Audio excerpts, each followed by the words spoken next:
हाय सर्वांना, गावी जायचं होतं म्हणून मी आईचे सर्व ब्लाऊज शिवून घेतले होते. कारण की 4-5 ब्लाऊज होते तिचेवाले आणि ते पूर्ण केले. नंतर मग मला जायचं होतं खरेदीला. कारण की आणि हे ब्लाऊज आहे ना खूप दिवसापासून पडलेले बरं का. आत्या आल्या आहे त्यामुळे मला सगळं म्हणजे करायला भेटतंय. खूप दिवसाचे ब्लाऊज पीस पडलेले. म्हटलं आज ते पूर्ण करून घेऊ. आणि वहिनीच्या साडीला मला लेस पण लावायची होती. आमच्या सगळ्या तिघींच्या साड्या म्हणजे दोन्ही वहिनींच्या आणि माझ्या साड्या सेम होत्या. हे की लहान वहिनीची त्यांच्याच लग्नातली साडी त्यांना एंगेजमेंटसाठी घेतलेली आणि आम्हाला लग्नासाठी त्यांच्या घेतलेली होती. तर लेस लावायला सांगितली त्यांनी. परत गोंडे पण लावायला सांगितलेले होते. म्हटलं मग गोंडे खालच्या दिदींनी लावून दिले मला आणि मी पण लेस लावून घेतली त्या साडीला. 9 मीटर लेस लागते ताईंनो साडीला पूर्ण लावायला. तर ती लावून घेतली. दुपारी तीन घरी आले आणि आम्ही गेलो जावळाची शॉपिंग करायला.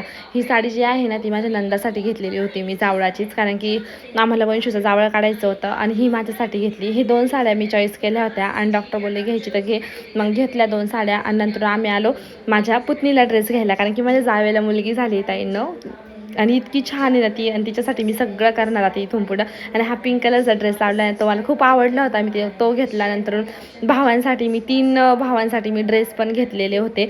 ड्रेस घेतले. परत ते सगळं झालं आणि आम्ही मग माझ्या पुतणीसाठी ना हे पण घ्यायला गेलेलो. म्हणजे सोन्याचं काहीतरी करून न्यायचं होतं मला. तिला 4 महिने झाले अजून बघायला जाणं झालं नव्हतं. म्हटलं मग तिच्यासाठी घेऊ. तर तिच्यासाठी मी अशा मस्त बाळ्या आणि त्याच्यामध्ये पत्त्या भेटत्या म्हणजे पत्त्या भेटतात त्या असं दोन्ही मिळून घेतलं होतं. आता खूप पैसे वाढले त्याचेवाले, पण जाऊ द्या माझ्या लेकीसाठी काही पण.